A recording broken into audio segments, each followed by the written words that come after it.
Welcome back to another episode of the Cousins of Destruction Wrestling Podcast. I'm Will. That's Brandon. Like always, let's cheers. Let's talk some wrestling, huh? Oh, yeah. Good per usual. Good per usual. Delicious. How are you doing this week? All right, sir. Good. How are you doing? Good. Good. We got some wrestling to talk about. So Yes, we do. Absolutely. anyway, this is our pop or drop episode of Raw from this Monday, May 13th. We're going to pop and drop everything that happened on Raw. Pop good, drop bad. We say we get right into it. Well, let's do it. All right.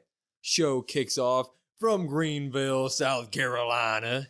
And none other than Drew McIntyre, where the camera starts on him in the parking lot. And he just, in one camera cut, makes his way directly to the ring looking like a mad Scottish man. And he basically says that he is done with CM Punk. He's done waiting for CM Punk to be cleared. He said, he also dropped a banger of a line. He said CM Punk looks like a drug addict who's never done drugs. Pretty good. Yeah. And then he says he's mad about Jay taking his King of the Ring match because he got injured. And then he called out Damian Priest. And Wrestling Rules 101, if somebody calls you out in a promo, what do you got to do? You got to come to the ring.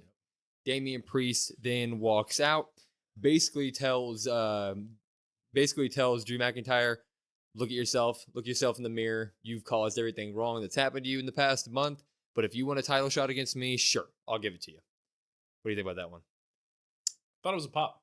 Yeah? I liked both Drew and Damian. I was surprised with how good Drew's still becoming on the mic.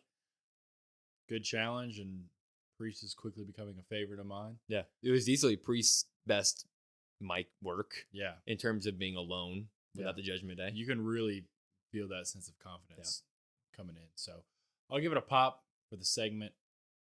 I guess we'll get in a little bit later on. Yeah. I'm going to pop it as well. I'm going to pop it because Damian's great and Drew at this point is great on a mic as well. I think Drew is doing his best character work of his career in the WWE. Yes. So I'm just popping that general thing. But I wanted to ask you a question before we move on.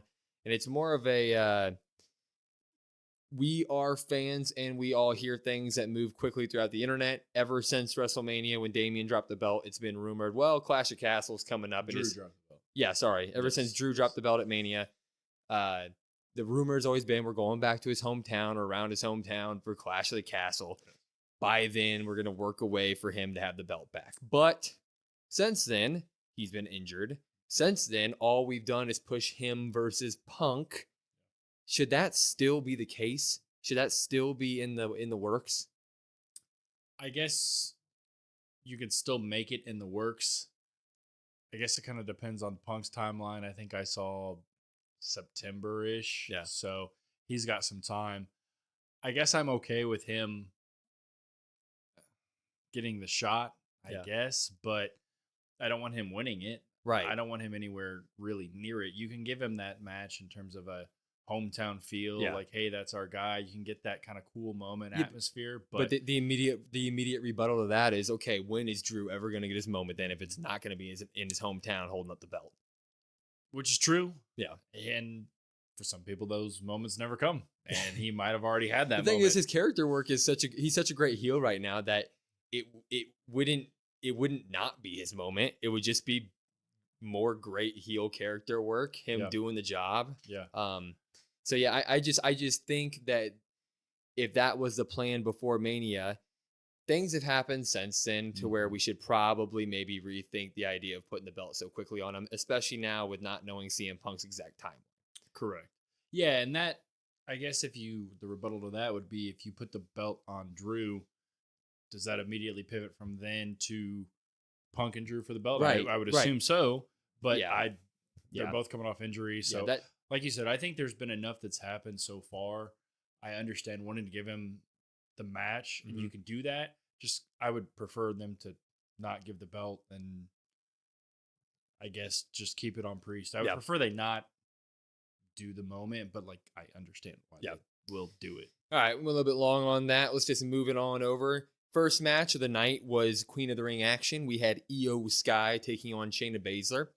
And just from the get-go, I'll say I thought this was match of the night, which I am not a Shayna Baszler person. I like Io Sky, but this is one of those things where it's like, first match of the night, let's settle in. Oh my God, this is a banger.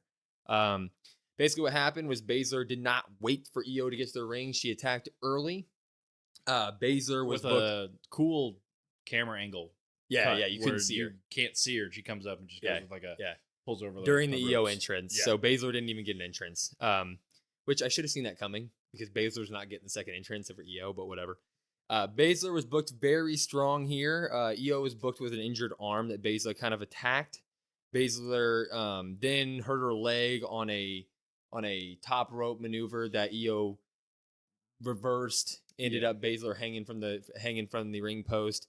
Refs had to help get her off, and then that kind of equaled out the injuries in the match. There was a great spot where Io went up the top rope. Shayna reversed it, but then Io reversed it into a bridge pin that Shayna then reversed into her headlock, which I forget the name of her finisher, sorry. And then Io reversed that into an STF. It was a phenomenal spot, but at the end of the day, Io got the over the moonsault, her finishing move for a finish. Great match. Io wins. Yeah, I'll give it a pop. Yeah. Io's always impressive. Yeah, she's great. I know we went through a quick little tidbit on the Raw review. Anybody saw that? Shayna Baszler is quickly becoming somebody that I like to see. Reminds me of the NXT days. Yep. Makes me kind of wonder if with Triple H kind of in charge now, if maybe that's how they're pushing her. It's kind of like that serious, kind of badass MMA style. Which, if that's the case, sign me up. Yeah, I'm gonna pop it as well. I like I said, I already said I thought this was match of the night, unexpected match of the night. Loved both of them getting the time that they needed to shine, and both of them utilized it. Pops all around for that. So far, it was a great Raw, but we're gonna move on. Carlito backstage with the Judgment Day. Damian saying, "Look, I don't care if the boys trust you," meaning the rest of the Judgment Day. I don't trust you. So that leads into the rest of the night. Move on with that. Chad Gable then addresses the Alpha Academy. He's now in full heel Gable mode. He has all of them lined up. Otis, Tozawa, and Maxine. And he says, "Tonight, Otis, you are going to fight Sami Zayn in order to weaken him down. I don't want any dancing. Tozawa, you get Bronson Reed for some reason. And I don't want you dancing or doing anything stupid. And Maxine, I need you training because you're terrible, basically." So, I mean, just a general pop or drop over this whole Alpha Academy, Chad Gable heel turn on them. I'll give Chad the pop. Yeah. I guess, which means I'll give this segment a pop. Yeah.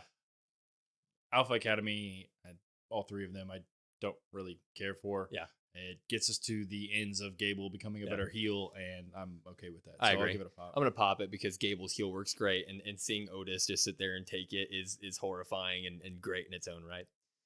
Then we got on to the next King of the Ring match, Gunther versus Kofi Kingston. Kofi beating Ray, of course, in a live event. Boo. Anyway, Kathy Kelly interviews Kofi beforehand, and basically Kofi said tonight's about payback for what Gunther did to Xavier Woods in the first round. He injured him. Yes. So theme of the night at this point, Kofi attacks Gunther during the entrance, doesn't let him get to the ring yet with a drop kick. Kofi had a lot of early momentum where you thought, maybe. Worked Gunther's knee a lot. Gunther then kind of turned it around on him, gave him a Boston Crab on the announce table, which if you do a move on the announce table, it has to hurt more, right? Yes. 2K logic. Of course. It was a slow match I had down, but both guys got a lot of offense in. The crowd definitely, they worked in to the point where it felt like either guy could win, even though we both knew what was going to happen. Trouble in Paradise on the outside of the ring earned a 9 count. Trouble in Paradise in the ring. Again, Gunther reverses it into a powerbomb into a Boston Crab. Kofi taps out. Gunther gets the win here. Pop or drop for this match. I'll go first. It's a pop. It's a long Gunther match on Raw with a bunch of stiff shots. Yeah. Not much else to say about that. Yeah. What do you think? Guaranteed pop as well. Yep. Really good to see Kofi in singles action, and Gunther obviously great in the ring. Pretty much, like you said, kind of at one point they worked the crowd really well. Yep. There was a certain point where he hit that Trouble in Paradise in the ring that for a split second I was like, oh no. Like I was like, okay, I was like you said, we know who's going to win, but for a second I was like, okay, maybe not. And that's the job. And that means that they did their job, right? Because everybody in the world knew Gunther was going to win that match, but for a split second, you lose your right eye, and then you just go, oh, wait, could he? I lost it, and I said, oh wait, no, could he lose this? And then he kicks out, and then I'm like, okay, you know what? No, he is going to win. Get that affirmation afterwards. But yeah. So we then immediately move on to a Lyra Valkyria interview in the back. She's basically saying, Becky Lynch walks past her. She goes, I'm a fighting Irish with Becky. We're Irish people, so we love each other. She talks about how great she is or ready for her match tonight. Liv interrupts. She steps in, says, hey, look, I love that you're here. Nothing against you, Lyra. But then she says, what? Has Becky always been a bitch? And Becky then, I guess, did a lap around the camera and came behind Liv. Yeah. Because Becky was then standing kind there again. A revolving door, I guess. A revolving door. And she gave Liv the weakest punch I ever seen. It was a punch? Yeah. I thought it was a headbutt. Yeah. It was rough. Yeah. I'm going to go ahead and drop it. Honestly, I thought it was a pointless segment. Not much else to say about that. I thought the punch was horrible.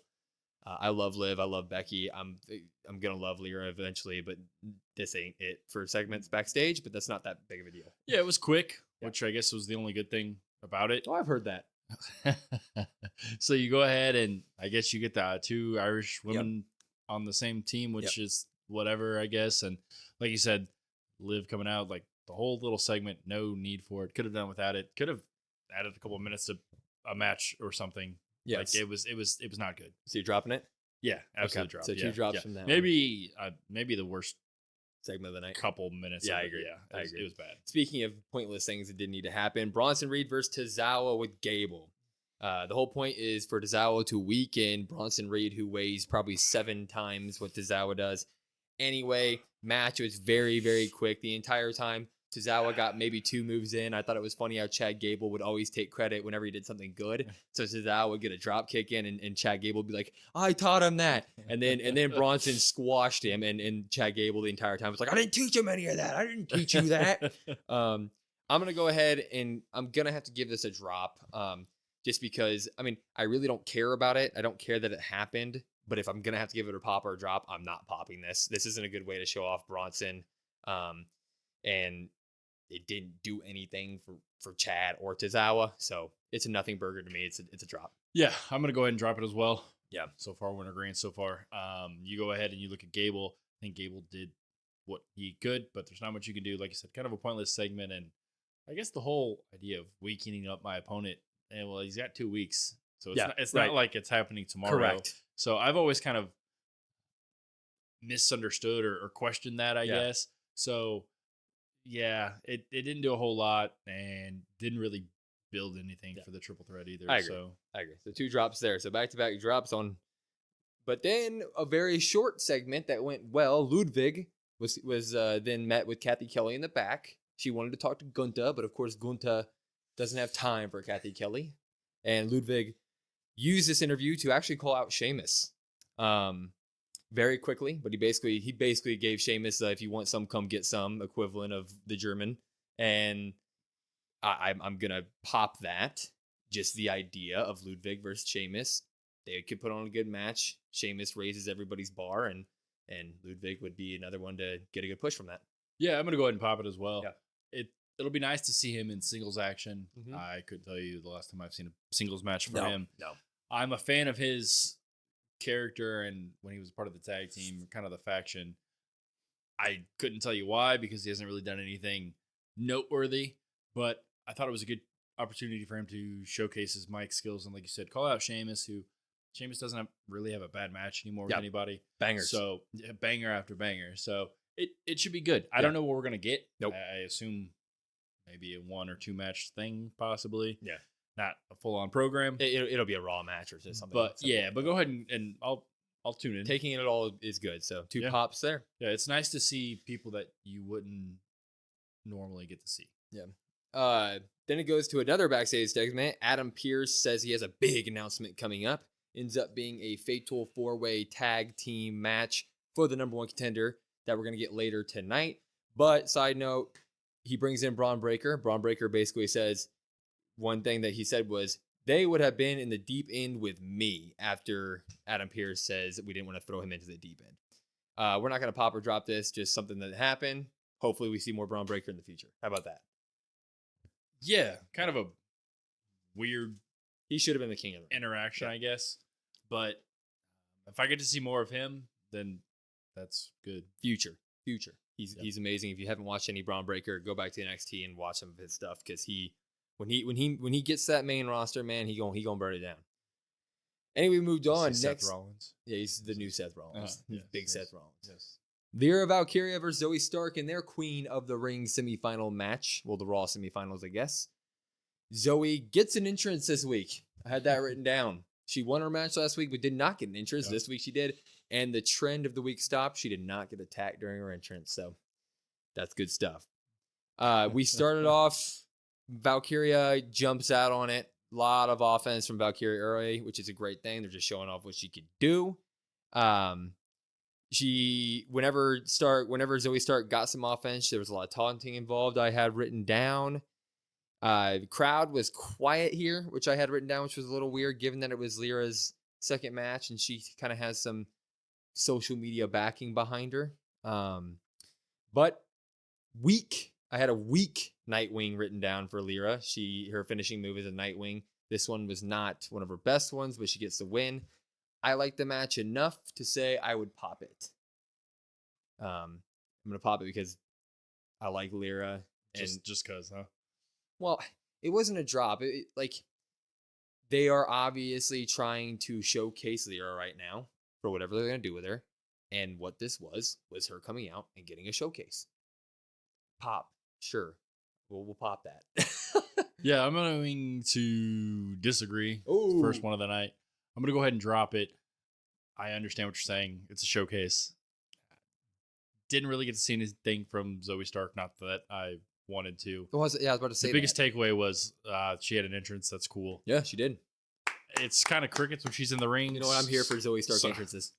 That's my thing for now. We'll book that. We're gonna book that. For now on, I'm gonna pop a Raw just if it has a Zoe Stark entrance. 2 months from now, we're gonna 3 months from now, 4 months. We're gonna keep that going. Yeah. So I understand the showcase. She looked all right. Yeah. I mean, she's good in the ring, but I wasn't really blown away by anything. So I think there's probably better people and better cases you could showcase it with. But here, I just didn't need it. Yeah.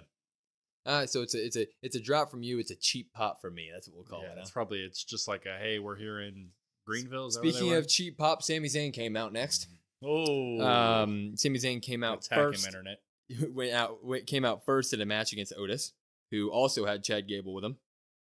Gable tried to get Otis not to dance. That was like the entire point of the match. He was like, "You are not gonna dance," and Otis kept wanting to tear his shirt off, and the crowd was like, "You gotta dance, you gotta dance."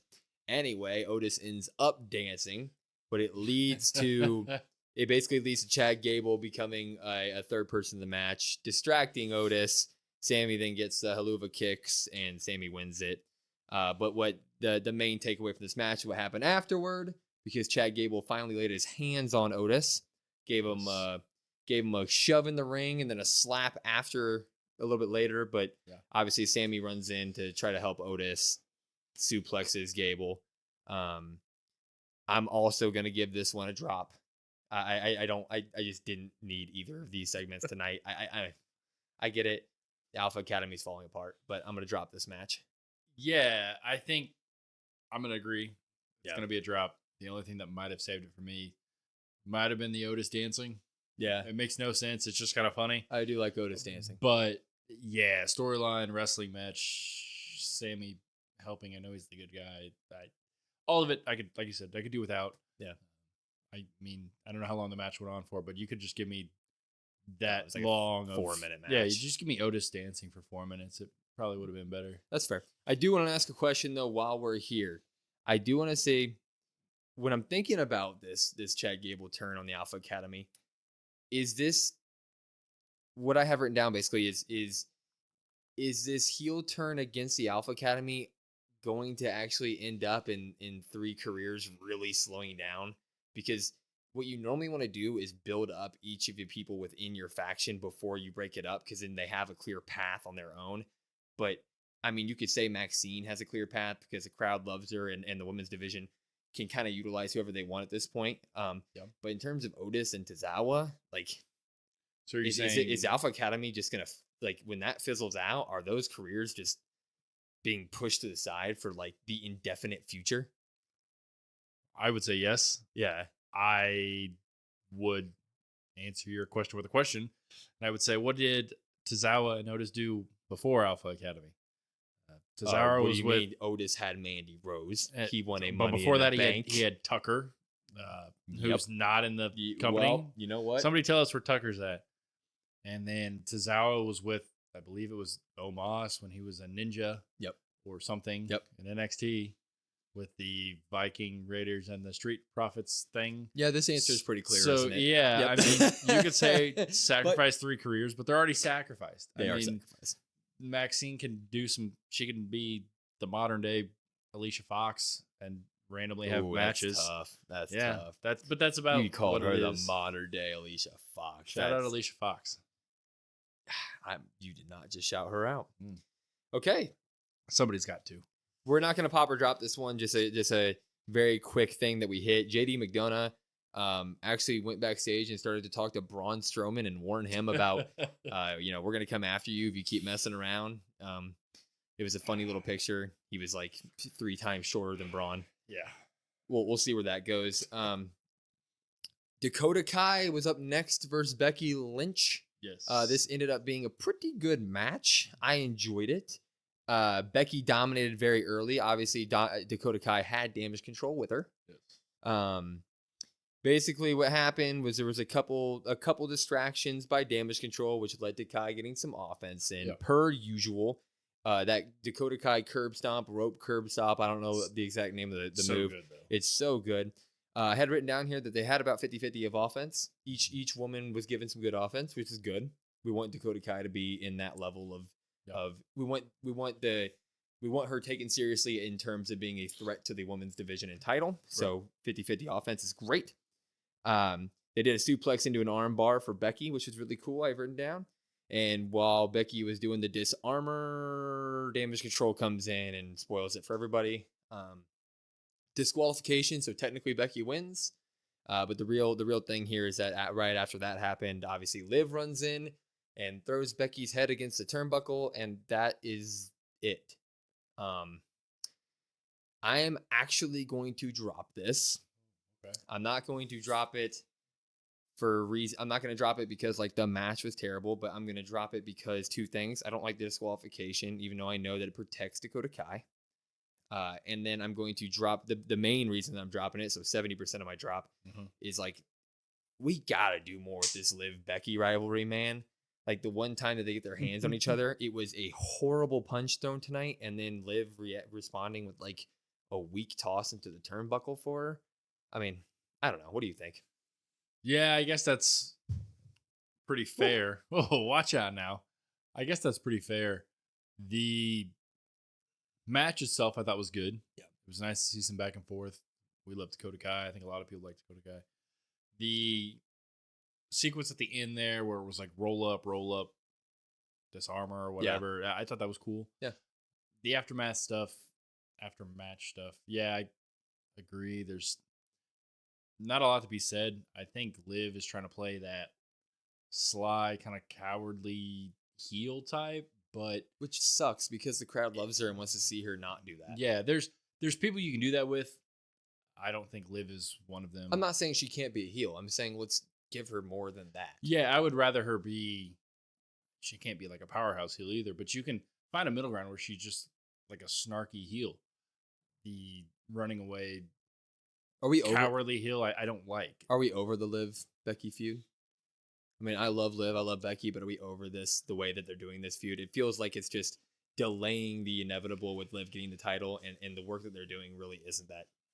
Yeah, and I would argue that that's why I had kind of, I don't want to say like I saw into the future, but I didn't really see this being a good program. Yeah. So that's why I kind of wanted Liv to have the belt originally. Yeah. I get why you didn't, but it's ready. It's just time to to give Liv the belt. Becky can go away. I just figured that when she can come back. Yeah, I just figured that with the two talents that even though this was, drawn up on the spot with the Rhea injury, that these two would draw, something great from nothing. But so far I'm really just not with it. So did you pop or drop it? I'm gonna drop it. Drop it. I just think that some people have the ability to do what you're saying, where they can take nothing and turn it into something. Yeah. I don't think either one of them have that ability, and that's okay. Yeah. But I think that Becky should have that by now. She should. Yeah. But Becky should. But she doesn't. And that's, like I said, that's okay, but you have to know that going forward. I agree. Well, we moved it on up or over or to the next match. We had the fatal to the side. We had the fatal 4-way #1 tag team contender championship. My words didn't make sense there. Match. Neither did the match kind really.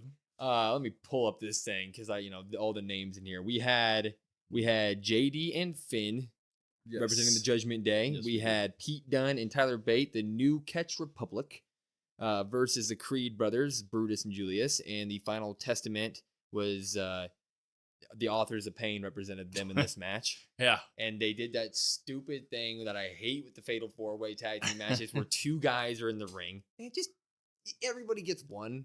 Or I know it wouldn't work out. Or I don't know. Or just do a 8-man tornado. Right. I would rather have that. I would rather have no tags and a fatal 4-way. It turns into a 8-man spot fest anyways every time. Just start them in the ring. Let's not do this BS at the beginning. Yeah. Anyway, we had I had two people in the ring at once. Dumb. The MVP of this match was Julius Creed, though. He had like a 2 or 3 minute long session in the ring where he was clearing the ring out and just doing spot for spot. That man can go. And now I really want to see the Creed brothers with Chad Gable. Yeah. That would be awesome. It would be really cool. Anyway, what ends up happening after a bunch of spots I didn't write down, it's a spot fest, all right? It's a tag team match. They were doing a bunch of jumping, all right? And what happened was on the outside of the ring, Carlito ends up coming into the match late. Yes. He helps Finn Balor and JD McDonough get the win. Yes. I'm going to go ahead and pop it. I know I just kind of talk shit on the match type, but for what it is, it's fun to watch. And it's like it gets you back into Raw before the main event. I like the idea of Judgment Day taking you on Awesome Truth. Pop. Yeah. I'm going to go ahead and pop it. That was cool. So I love the Creed brothers. It's my best attempt. Creed brothers I've been a fan of. I have apples upstairs. We could have just freaking done the whole thing. That's all 38 people would not appreciate that. So I'm going to go ahead and pop it. I was just saying last week, put JD in a match. Yeah. What do you know? He's in a match. Yeah. Sign me up. You did. Don't know why, but I'll take it. It's because you're a Paul Levesque guy. That's why. Yeah. He listens. So that's why, I guess. So you popped it? I went ahead and popped it. Creed brothers. I've liked the Creed brothers. I think they're really athletic. They have a chance as long as you give them somebody that can talk, which is where Gable can come to play. Final Testament, I don't really care for. Scarlett's cool. Yeah. Then I don't even know who's the other team? The New Catch Republic, sir. Yeah. Tyler Bate. I'll take Pete Dunne by himself. All right. Yeah, I know. He's good in the ring. But tag overall, team division is a little sketchy right now. Yeah, and so I think that's why you kind of pivot back. If you give Judgment Day those titles back, you can have them and Damian kind of feud, and I think it's good for where you got to. All right, we're getting a little bit long here, but it's our podcast. We do what we want. We thank you all for being here. Anyway, we're gonna move on to the main event of the night, the match that everybody on Twitter was arguing about who is gonna win all day: Jey Uso, Ilya Dragunov, King of the Ring match.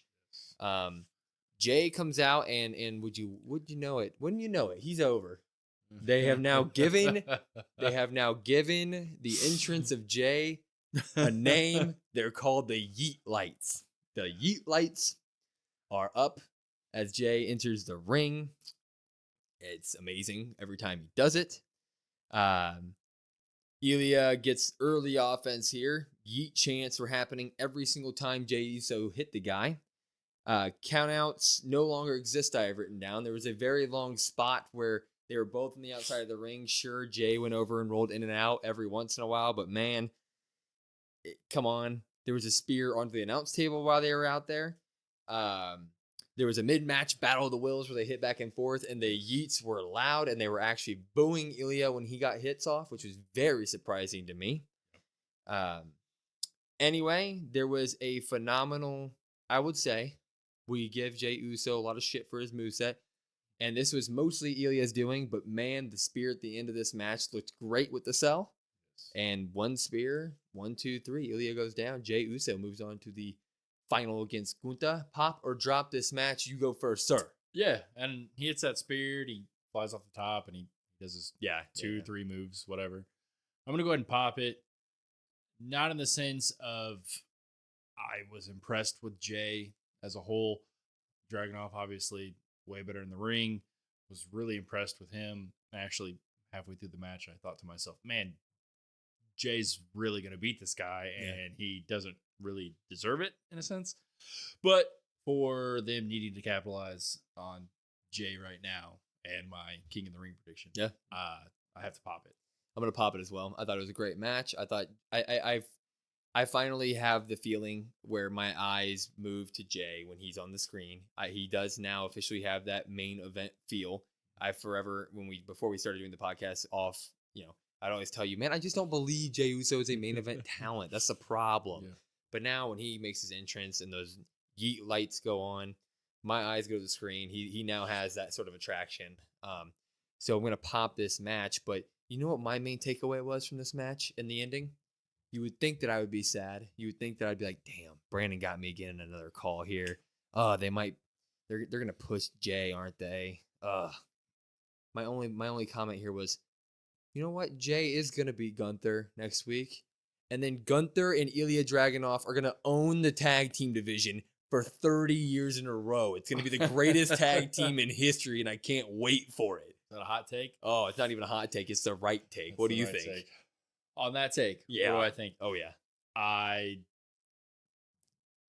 First feeling is like, yeah, let's do it. I think especially when you have Ludwig kind of going off on his own, maybe singles-wise.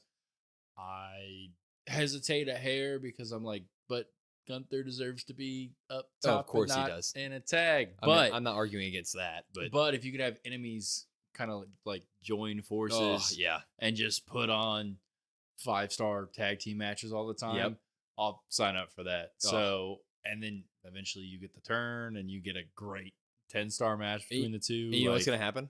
It's going to be the most relevant those tag team titles have felt in years. Because Gunther only elevates, man, and I cannot wait. I hope that you're wrong because I don't want to see him in the tag division. He's better than that. Well, yeah, agreed. You can just give him back to Judgment Day. But if we got to see that, you could sign me up for that. I would not be mad. All right. I didn't write down our pops or drops a number this week, but I'm guessing we popped more than we dropped. So another great episode of Raw. I did think it was a great episode of Raw. Even the things we dropped, they were minor issues that I just...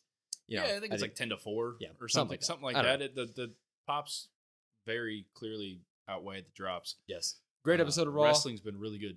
Wrestling has been very good. Great episode of Raw. Did you agree with our pops? Did you agree with our drops? Let us know in the comments. We'll be back later this week for a SmackDown pop or drop. And then, of course, our main podcast every single Monday on YouTube and wherever you get your podcast, basically every streaming site that we have. It's at COD Wrestle Pod, COD Wrestle Pod. Everybody chant it with us. Yeah, everybody. That is Brandon. I am Will. We are the Cousins of Destructions. We will see you next time. We're out. Peace.